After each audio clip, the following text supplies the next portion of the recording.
What's up, everyone? How you doing?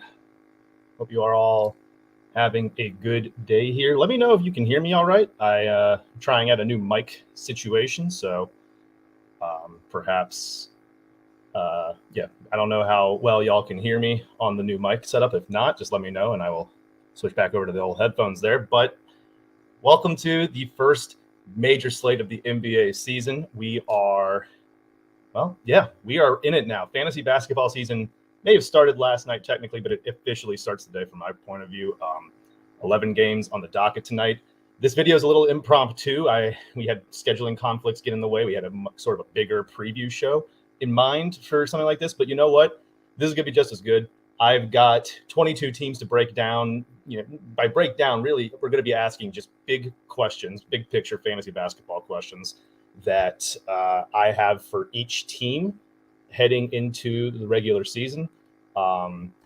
We're going to just point out, if you're watching any of these games tonight, what you should be looking at for a fantasy basketball perspective. Just trying to piece together all the new situations, all the new coaches, new players, just what matters in terms of fantasy value. So again, if you got questions throughout the show, just drop them in. I might just throw them up on the screen as we're going here. It's going to be very loose, very casual, and really just talking about fantasy basketball. It's back, baby.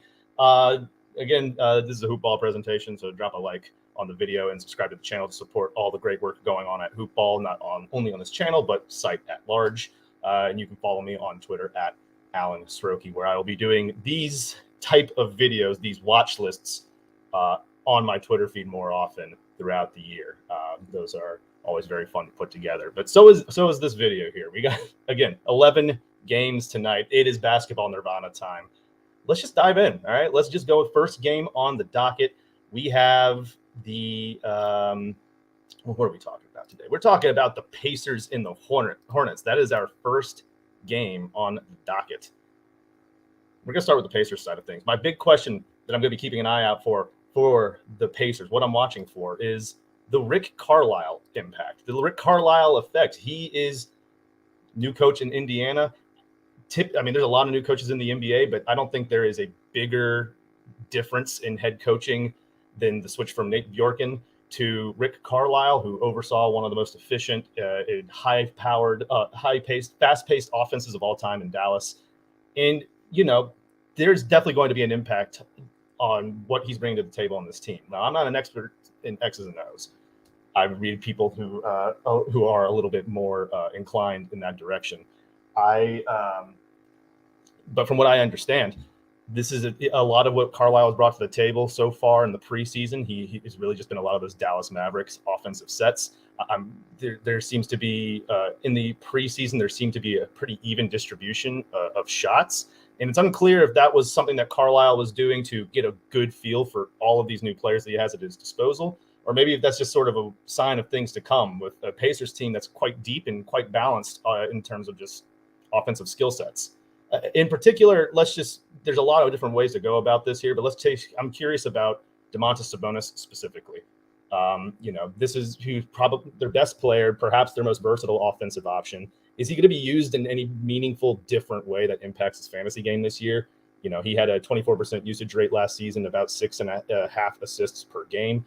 Is Carlisle going to continue running a lot of the offense through him in the same capacity that we saw last time? Are there going to be more of a staggering between he and Miles Turner? There's just a lot of different things to watch for. The Pacers, by the way, for tonight's game specifically, are going to be without Karis LeVert, TJ Warren, Justin Holiday, who was figured to start in place of both of those guys, is questionable, so he might not go. Jeremy Lamb is questionable. And Keelan Martin is out. So another big question for the Pacers is who is going to be taking these small forward minutes just in general. For tonight, it appears it's going to be rookie Chris Duarte, who I'm actually very interested in just your typical standard 9-category leagues. He has a very fantasy-friendly game, it would appear, very efficient, low turnover, good threes and steals in college. What kind of role is Duarte going to is going to play? He looked good in the preseason and summer league. Oldest player in this draft class, which most people say, hey, he must be NBA ready. I guess we'll see. He's the other guy I'm just going to keep put a little star by tonight, just see what kind of numbers he puts up. As long as all these wings are out in Indiana, who knows, he might have a role to play. What about on the other side here? We have the Charlotte Hornets. They have some new pieces in town, but really I'm interested in the old ones. I want to know how James Borrego is going to treat the power forward and center rotation this season. Particularly, it seems to be a three-man job. It's P.J. Washington, Miles Bridges, and Mason Plumlee.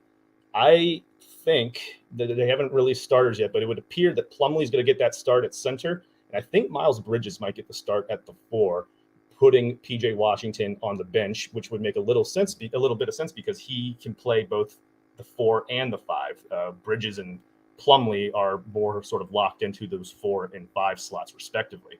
I'm just curious how the minutes are going to get divvied up. Is Mason Plumlee going to play a 25 to 27 minute a night role? How much of the backup center job is going to go to PJ Washington? We all kind of got the read on this last year. When Washington's at center, that's when his fantasy value really starts rocketing up. That's where he gets more block shots and more rebounds, and the steals stay consistent, and he's hitting threes. Like, he has a lot of versatility in 9 category leagues. I really want to know how that center job is going to be split.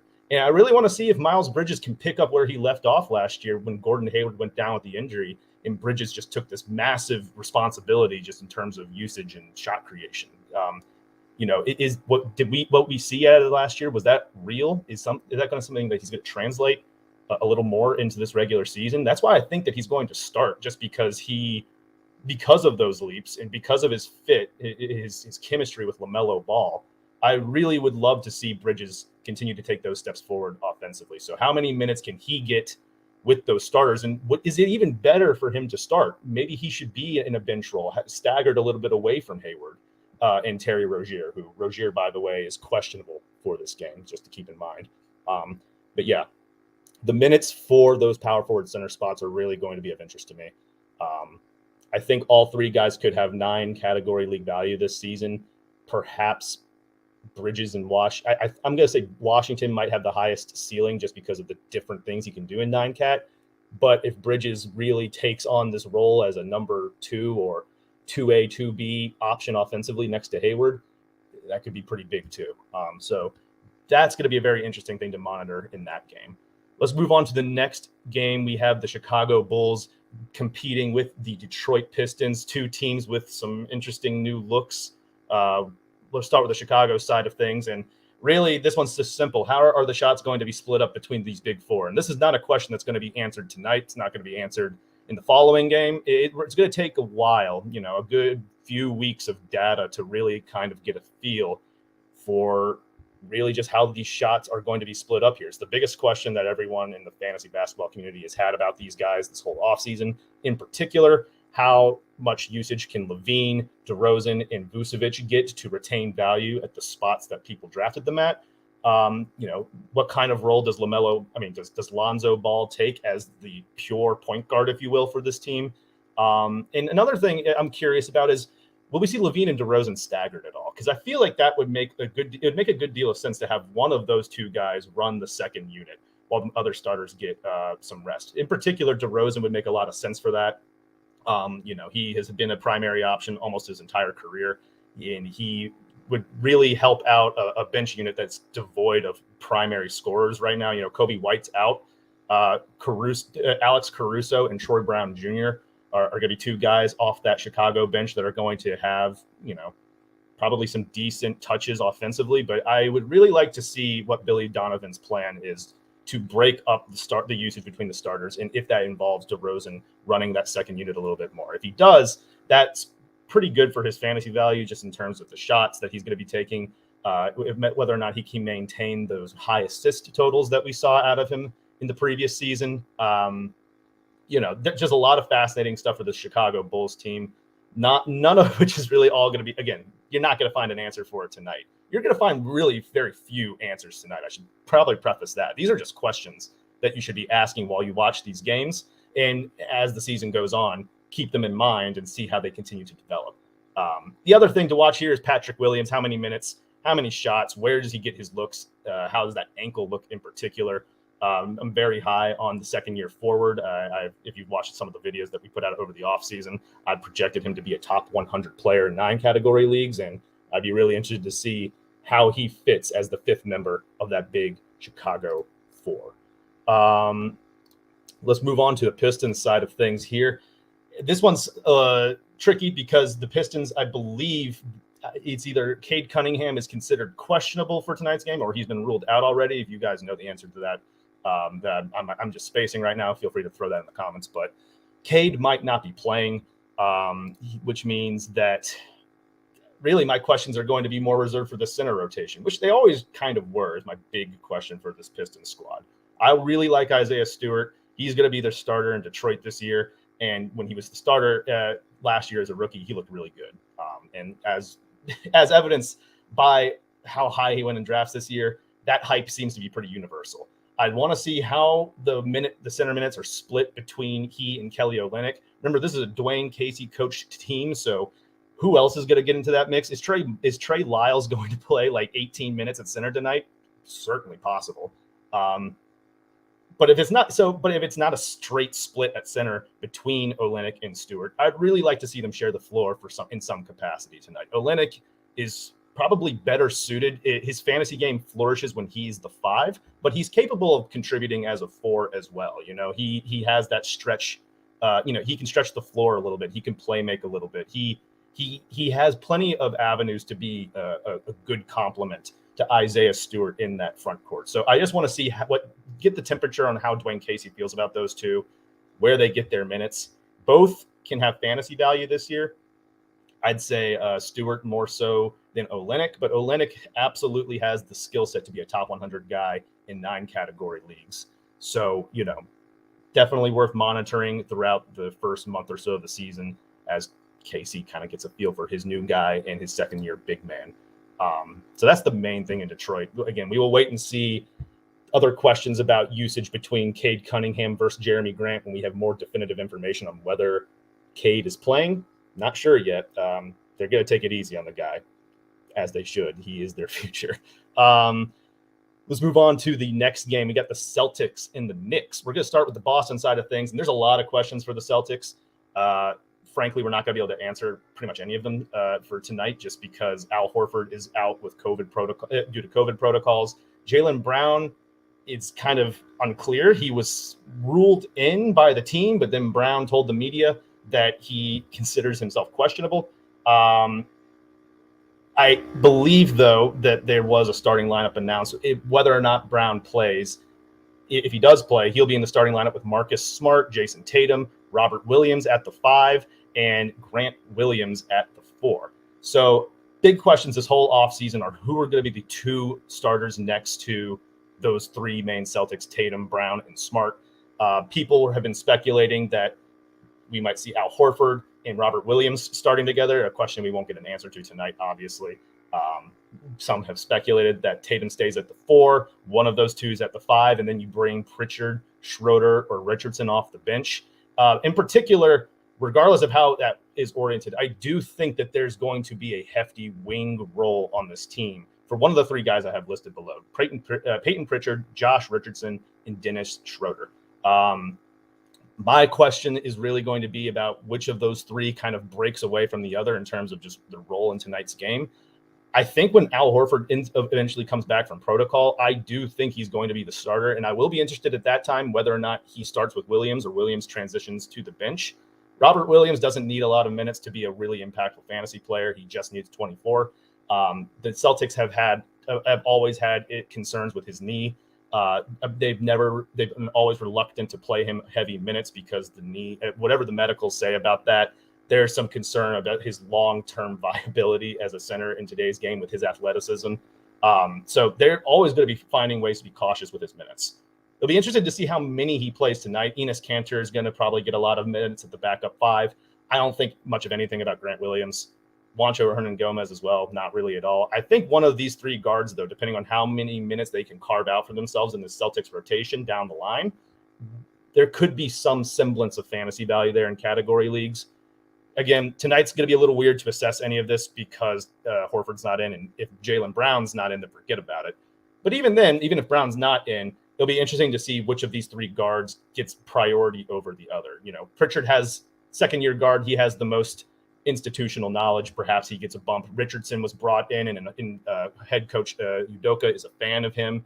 So maybe he gets in there in the mix a little bit. There's just a lot of interesting questions about that wing rotation, the whole rotation in general.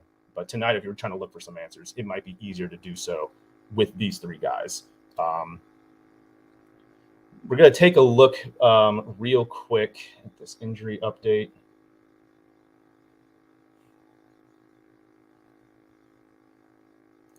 So, yeah, I just making sure that there hasn't been anything else on Jaylen Brown, and it appears that there is not right now. Next one on the Knicks.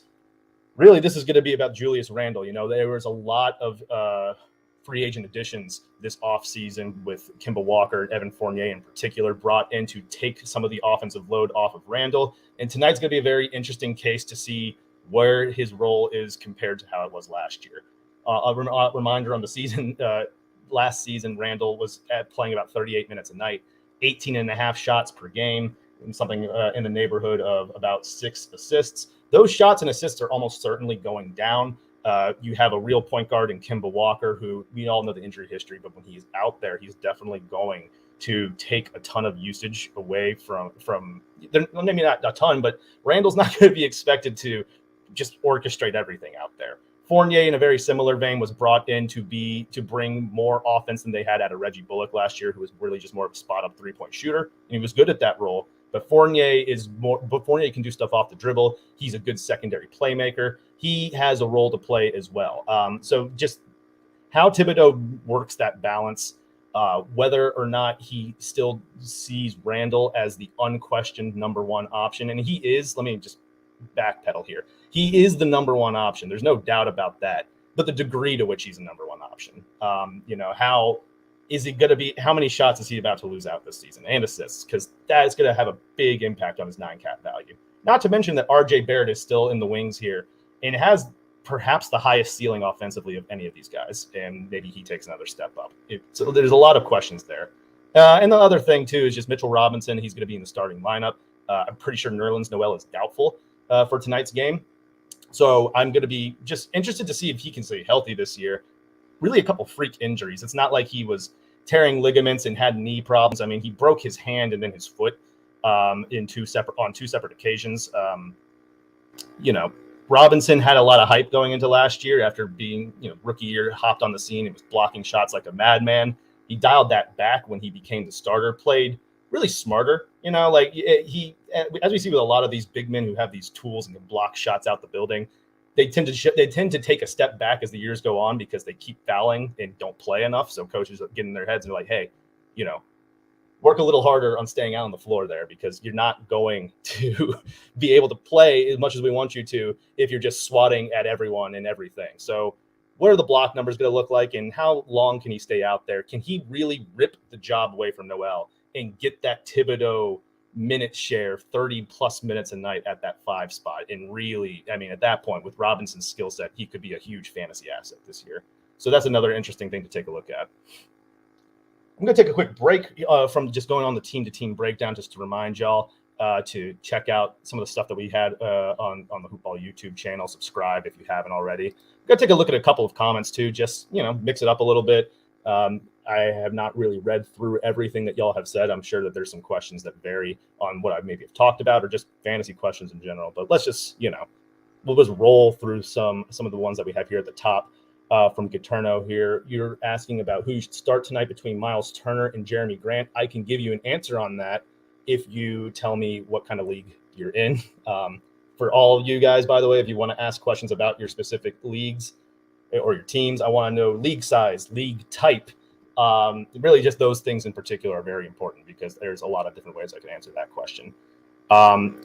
Little bit the same thing here. Xavier Tillman, is he a pickup in a 16-team league? I kind of need to know whether that's category or points. The answer is probably no either way, though, because Tillman is going to be playing behind, presumably, Steven Adams, Jaren Jackson, and Brandon Clark. We'll get to the Grizzlies a little bit later in the show, but I think I can go ahead and tell you that Xavier Tillman, while I think he's talented, he's got a ways to go in that rotation before he can really crack it in any meaningful fantasy basketball setting.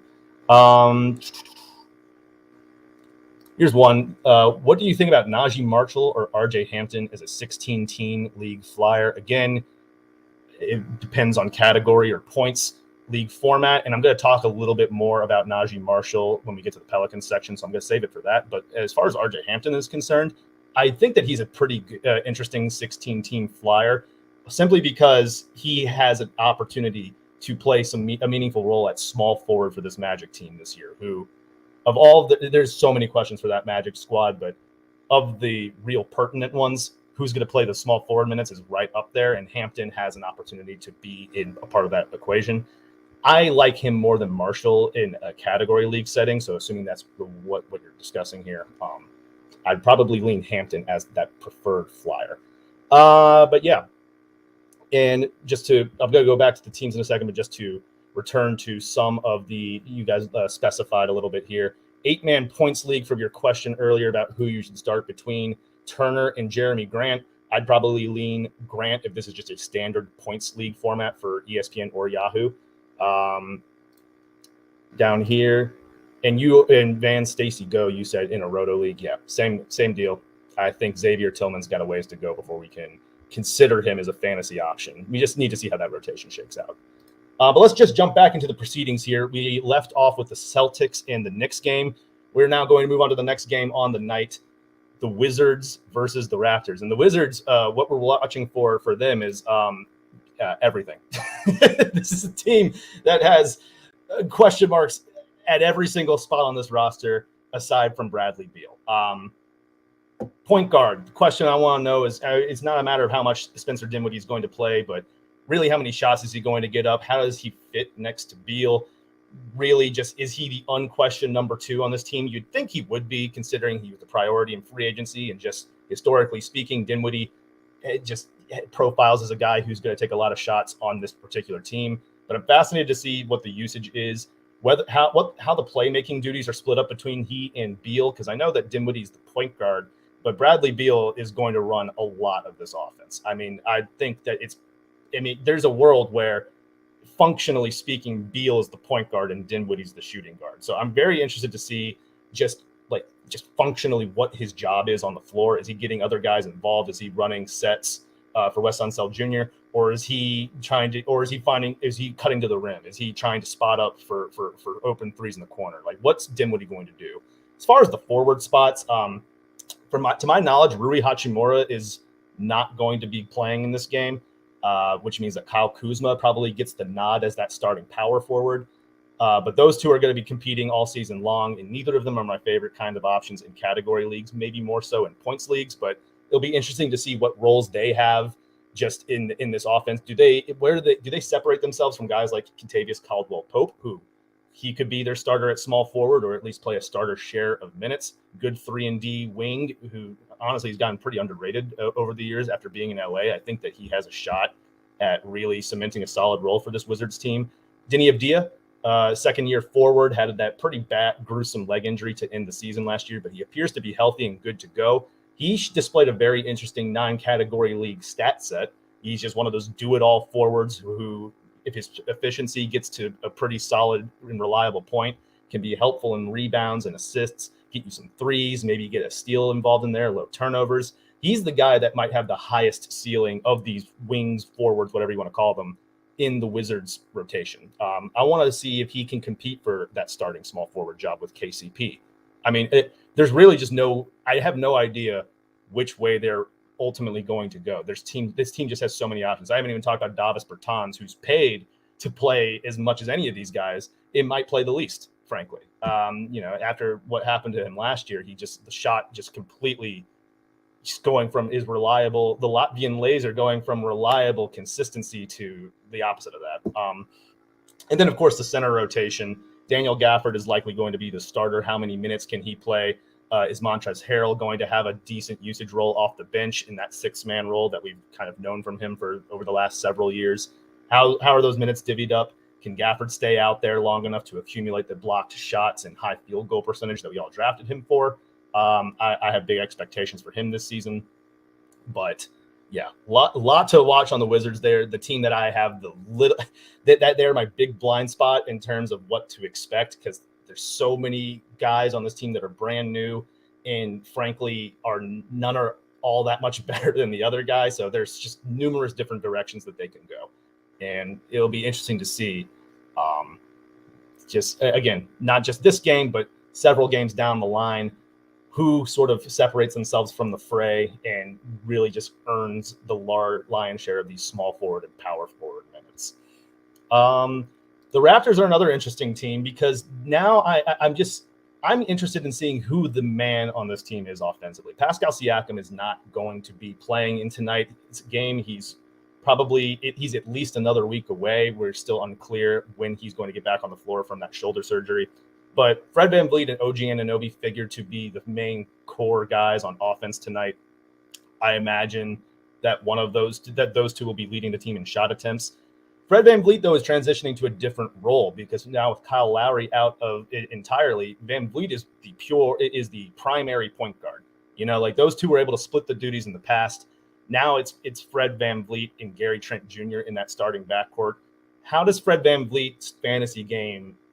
What impact will that have? I mean, are we going to see less shot attempts and more assists? Are we going to see his field goal percentage is already pretty low? Is it going to get a little bit worse with teams sort of honing in on him right at the top of the key? I mean, we didn't get a whole lot of we didn't get to see how this would work a lot towards the end of last year when Lowry sat out a lot of those games because VanVleet also was coming back from COVID, and I believe he had an injury as well. Then he was missing games here and there, as was Anunoby.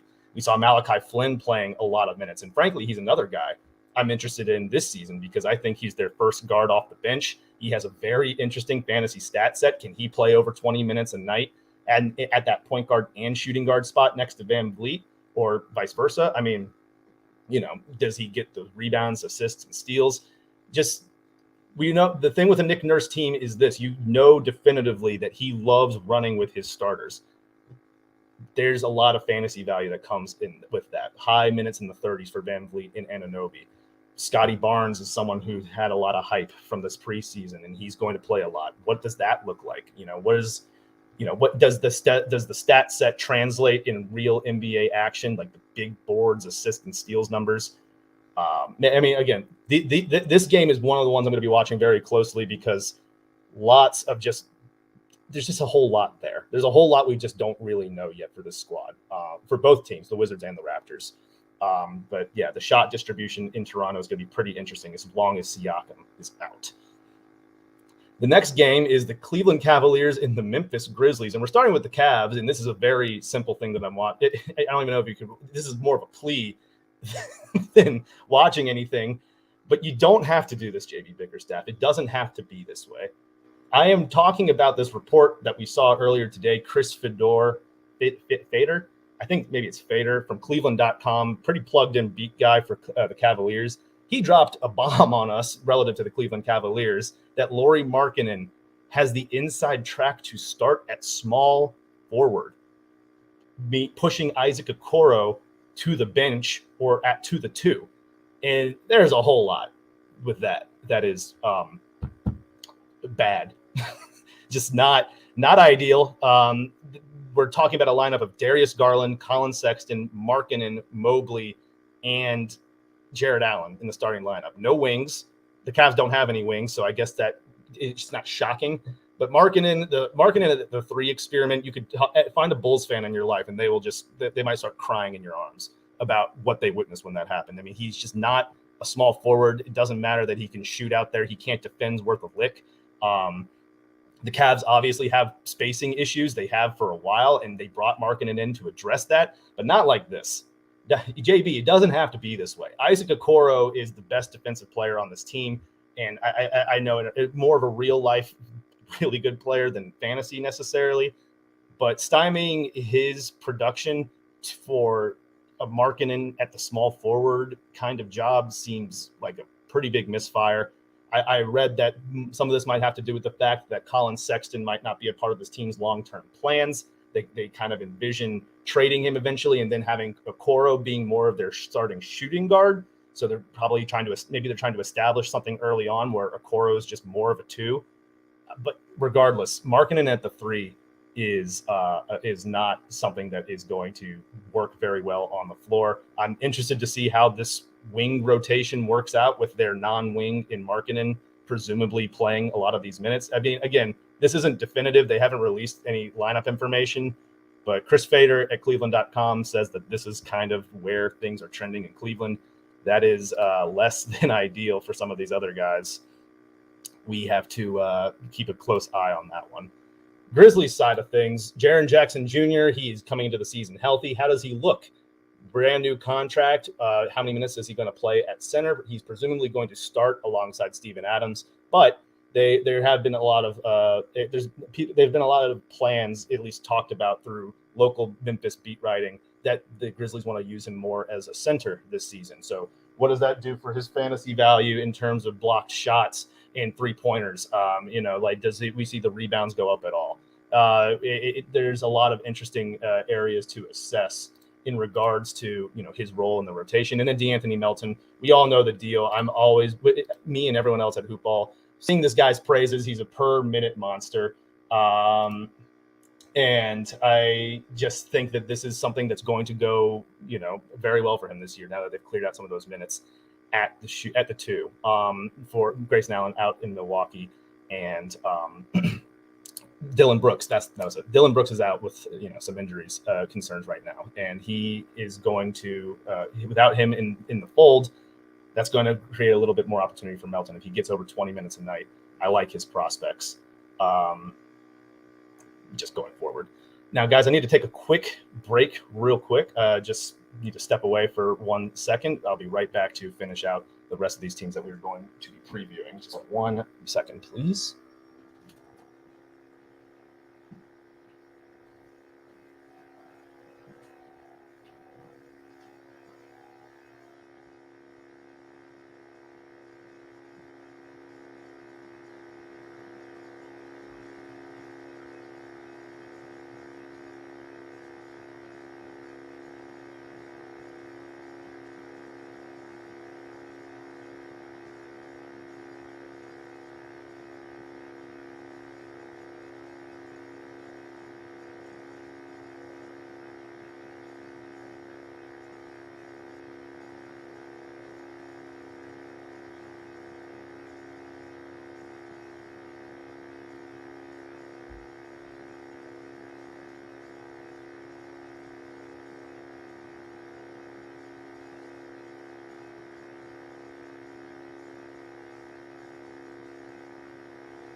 All right. Thanks for sticking with us.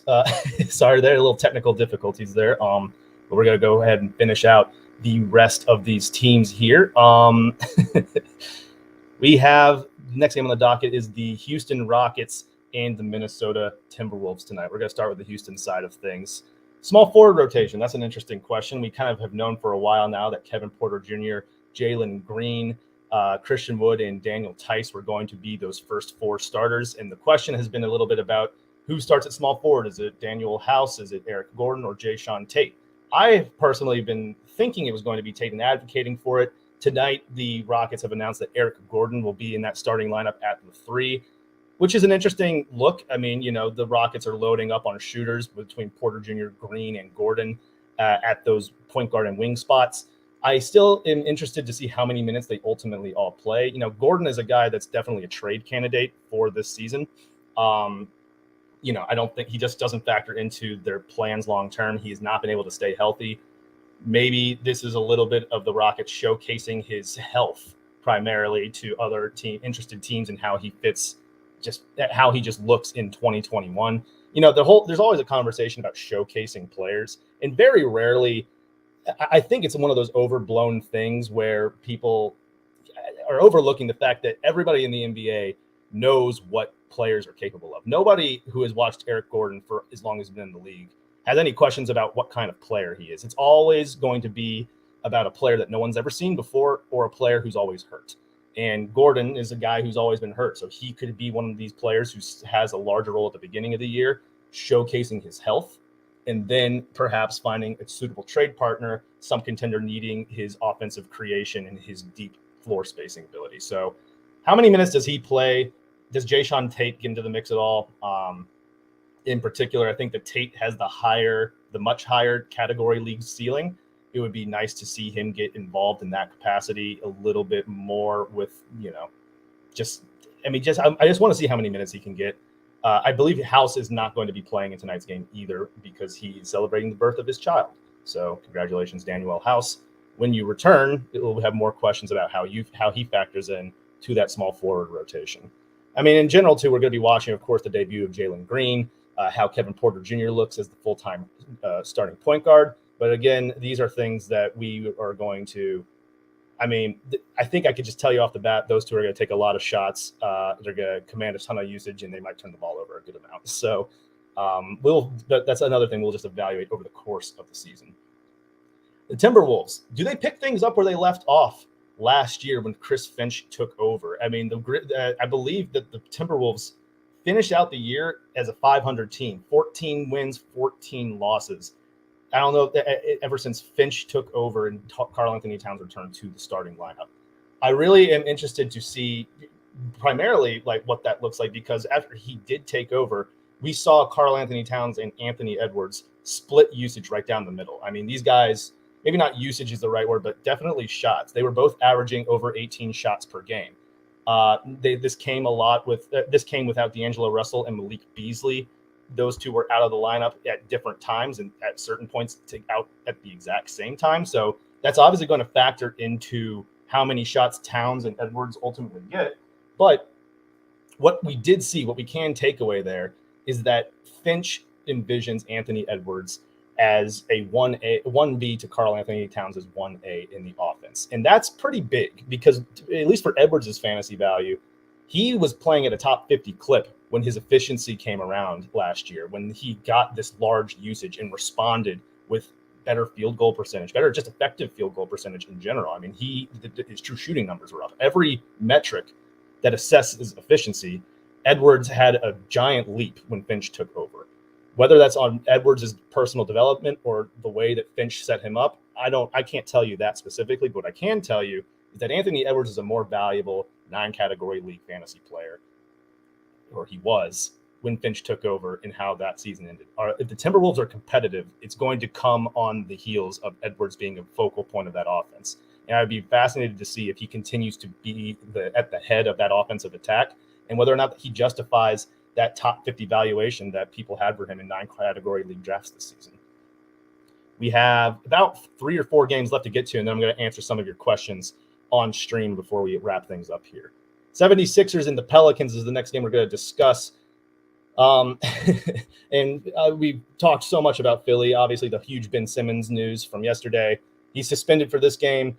Very clearly not going to be playing in games beyond there either. So, I mean, who really is going to be the playmaker here? I'm not talking about who's going to be starting at point guard. We know it's going to be Tyrese Maxey, and he's going to play a lot there because Shake Milton's out with an injury. It's really just going to fall on Maxey's shoulders. But Tyrese Maxey is not he's a point guard and he's a good scorer and he can run an offense and make plays for others, but he's more he's not a traditional point guard. He might not be the best distributor on this team. I could see this Philadelphia 76ers situation, the passing, a little bit of passing by committee. I mean, where in a lot of the offense running through Embiid and Tobias Harris. I'm just fascinated to see how they kind of get these pieces to fit together. Maxey's a very appealing streaming option as long as Simmons is out. But as I've maintained all offseason, I still think that whatever Ben Simmons trade ultimately comes to fruition is going to bring in a point guard who will ultimately replace Maxey in that starting lineup. There's a lot of hype. I like Maxey. I think he's a talented player. He's not the current starting point guard for the Sixers down the road. I don't think that's what they want. So be cautious and don't overvalue Maxey. Don't trade like top 100 guys for Maxey with this anticipation that he's going to blow up. I mean, he could have a huge game tonight, and that could really drive up his value. People might make some mistakes out there. I don't think that Maxey is going to be someone that you should have your sights set on for, mid-February, being a top 50 guy, averaging 6 assists per game in Philadelphia. That's just not really his style. So, yeah, I mean, and just for reference here, the previous assist leaders, Sands, when you take Ben Simmons out of the equation last year, Tobias Harris was number 2 on the Sixers in assists per game with about 3.5, 3.2. It's not a whole lot. Does that number go up? I mean, what does that mean for Harris's fantasy value? He is capable of creating offense off the dribble on his own, and he has been adept at kicking out while driving downhill to guys in the corner. Maybe we see more of that, and maybe we just see Embiid do everything out there. It remains to really be seen how the Sixers move forward without Ben Simmons, practically speaking. The Pelicans, all the questions about them right now is what happens without Zion Williamson, who starts at power forward, where do all the shots go? Two things to talk about. Najee Marshall seems to have a lot of momentum as a guy to target in fantasy leagues. We had a question about him in the chat in this video. It's a wait and see for me. He had some interesting flashes last year, but none of it was really all that valuable in category leagues. He and Trey Murphy figure to be those the guys contending for the starting power forward spot. Brandon Ingram could probably play there as well. And for all we know, maybe he starts at the 4 and Josh Hart comes in and starts at the 3. There's a lot of directions for Willie Green to go. So the power forward minutes is definitely worth watching here. And then really who's going to be number 2 in shots per game without Zion on the floor? Ingram's obviously going to be the number 1 option. Nickeil Alexander-Walker, theoretically, he makes the most sense to be number 2. He's a very high usage offensive player. Anytime that he was out there, when he was good last year, a lot of the offense was flowing through him. So what does his shot output look like tonight? How does he interact with Devontae Graham in that backcourt? I assume that those two are going to be starters, but it's not locked in. And then Jonas Valanciunas, what's his role offensively look like? He's going to command the glass for this team as long as Zion is out. I mean, 12 rebounds a game, probably easily. I'm interested to see what kind of usage rate he's going to have for these early games, and could be one of those guys who you might consider selling high on if he strings together a good few weeks of production without Zion, because I really still have questions about how those two fit together. When Zion is out there, those two are competing for boards. The lane is a little more clogged up. It's not as easy for Valanciunas to get to work in the post or get that face-up game going that he's kind of known for. Just another thing to monitor. But really, I really am curious on how the usage is going to be broken up without Zion, who, again, he is at least a week and a half away from returning to the floor. In fact, I'd say that he's a lot longer than that. He's going to be reevaluated in a week and a half. It's always an important distinction to make. He's not coming back in a week and a half. So if you have on your team, you better be sure you have an IR spot, because it could be a little while. Because the man's not even in contact drills yet. He's doing 0-on-1 workouts. That's not the signs of a guy who's ready to return all that soon. It could be a while. Next game, we have, we only have 4 more games to get to here.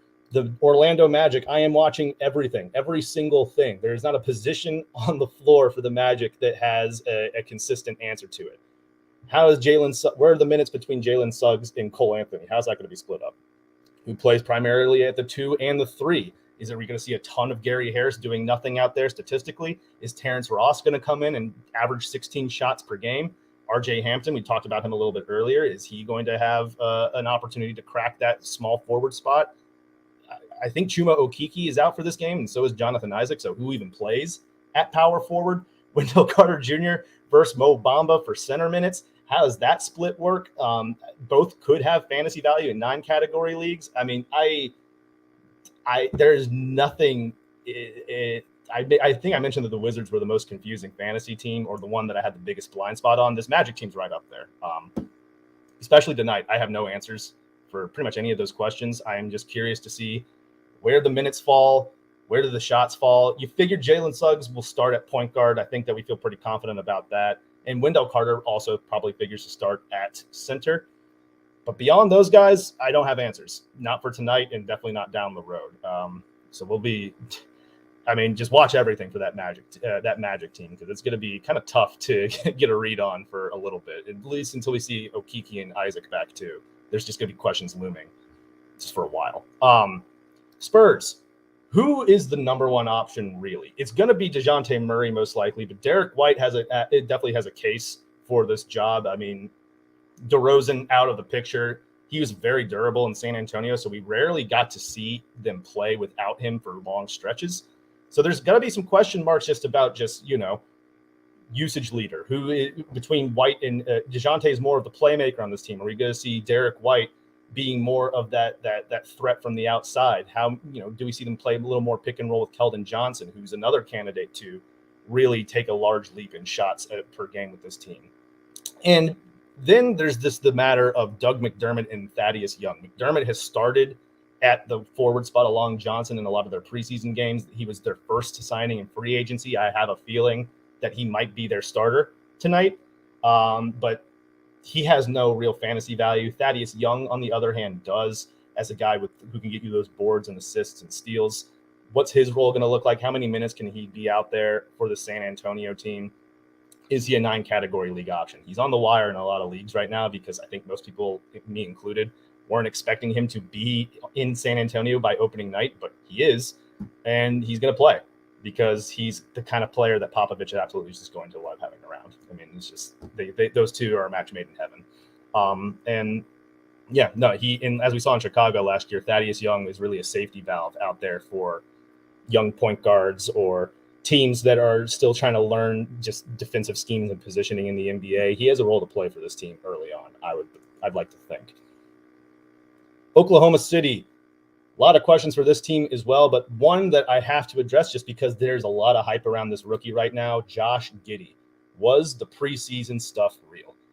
Typically, just going to go out there and say it, the preseason is almost never real, at least not fully. There's things that you learn in preseason basketball that you can allude to certain things in the NBA regular season. Jordan Poole, for example, was just scoring over everyone in the preseason, and last night's game against the Lakers, he kept it up with another 20-point performance. I mean, that stuff looks real. But is Giddey's production in the preseason going to translate to the regular season? He averaged 13.5 points, 7 boards, and 5 assists in 28 minutes a night. Oklahoma City is a team that's wholly unreliable in consistency in their rotations. They're going to have they pull young guys in and out of the lineup all the time.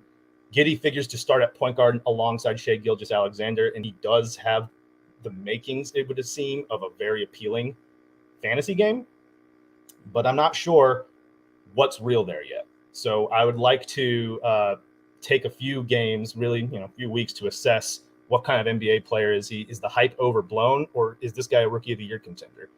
Seems to be the consensus right now seems to be more on the latter, but we're not sure yet. There's definitely things that we still need to assess there. He's still pretty raw.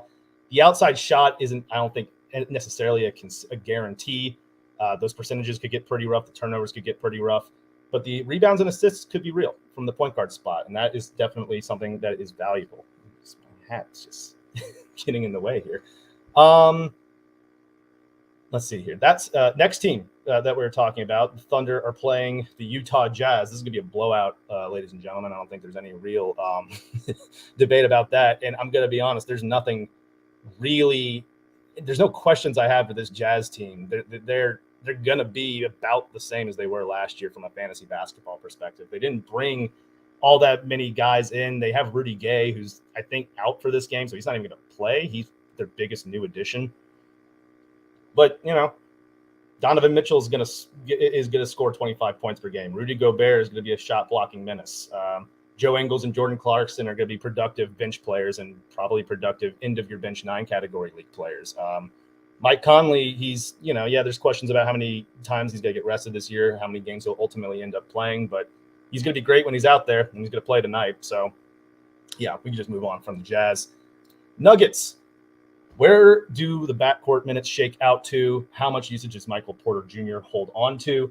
Really, it's just going to be a matter of, Monte Morris is likely this team's starting point guard, but how much does Facundo Campazzo get involved? He's the better option in 9-category leagues, just higher ceiling for assists and steals. What's Will Barton look like? He's been pretty unhealthy the last couple of years. Does he take on a large role as this team's shooting guard? Do we see him getting involved in the passing game as well?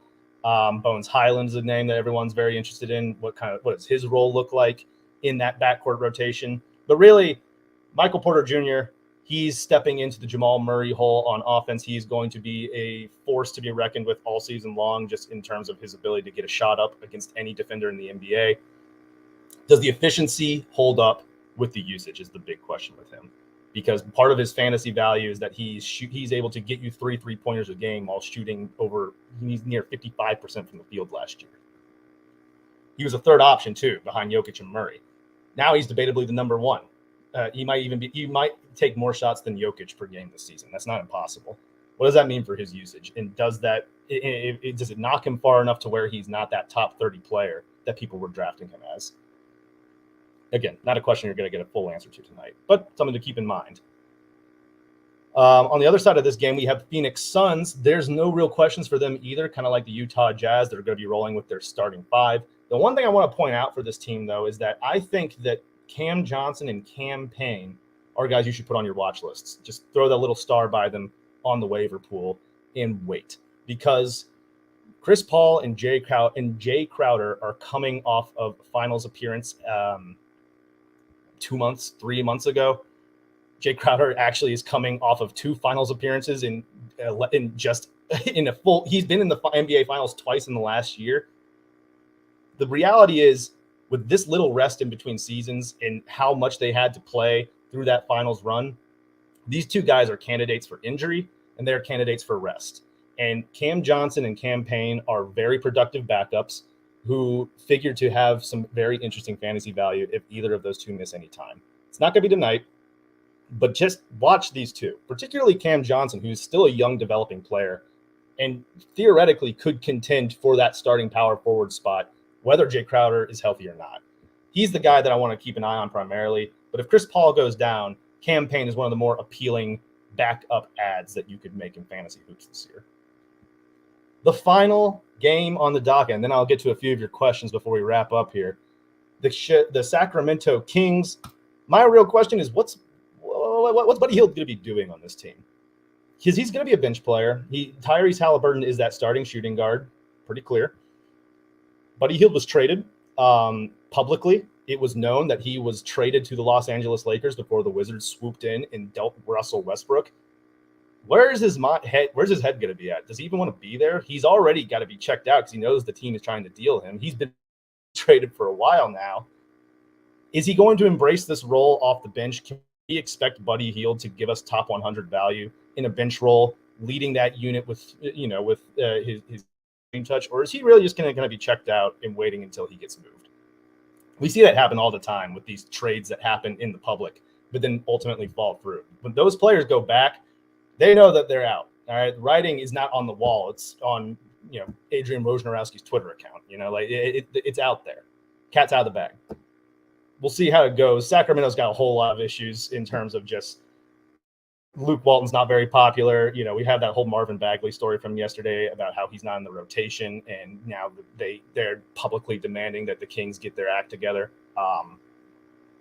Fun times in Sacramento as always.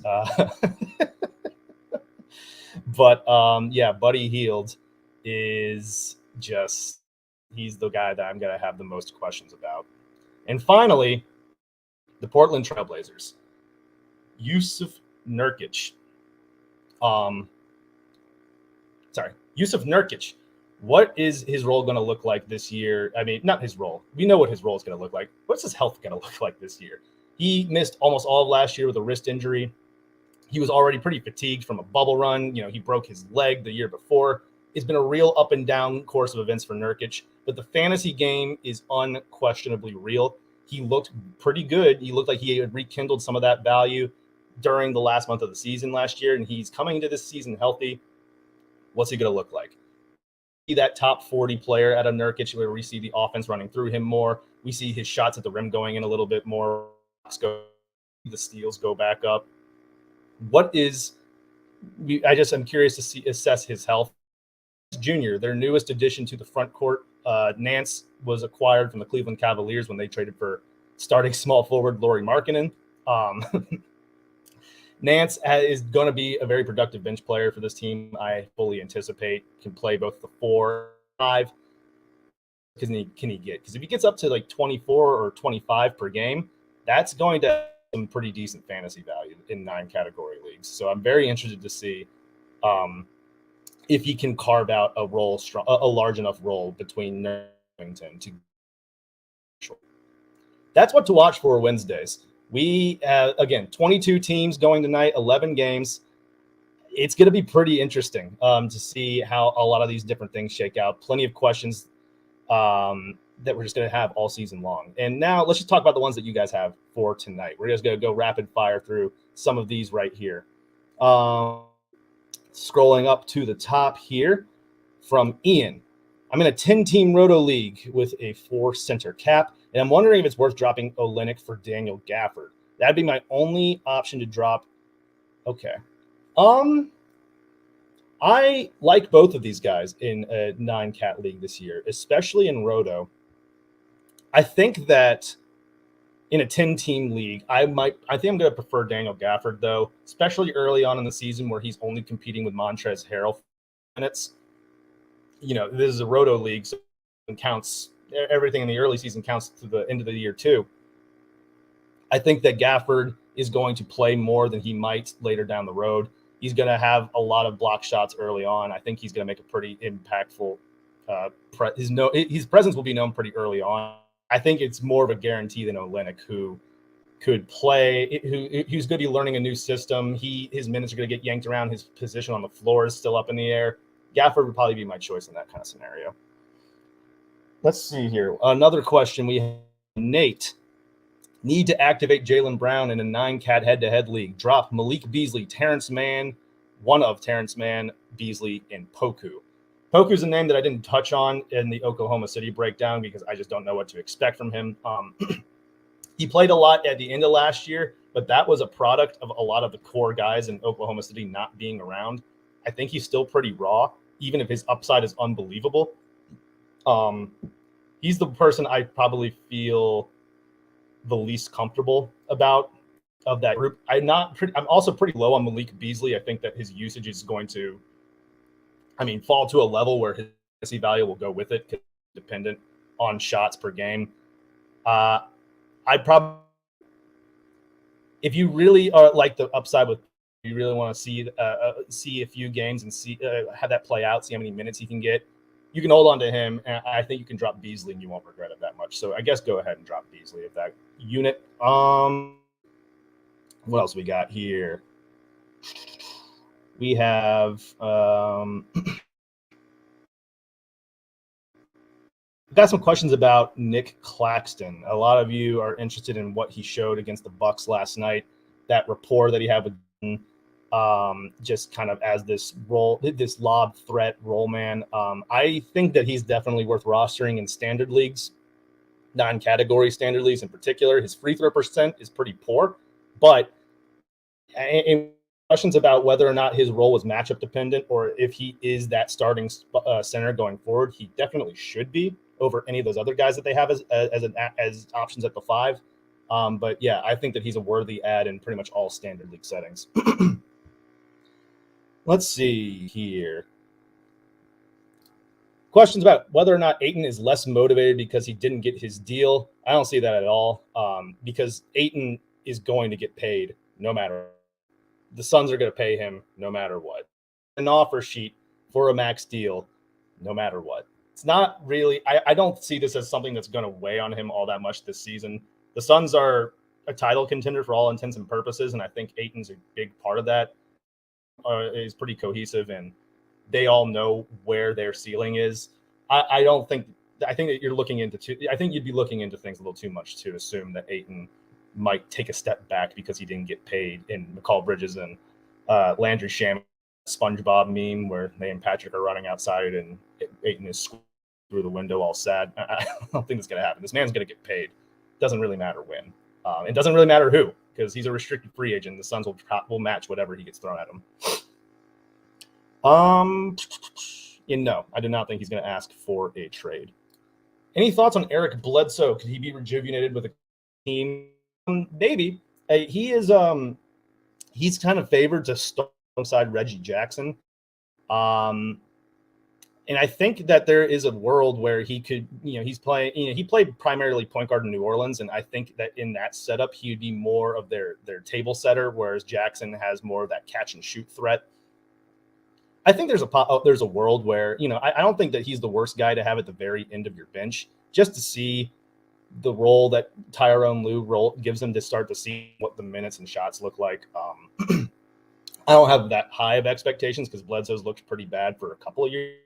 Not nearly as last year was way worse than the year before, but there has been some regression. I'll say that much. So what happened last year could be a product of the fit in New Orleans. I think it definitely was, but there's also an element that he is just a guy who relied on athleticism. And now that he's about 30 years old, it's kind of tapped out. So yeah, worth a look, worth a gamble, but don't feel so inclined to hold on to him through thick and thin.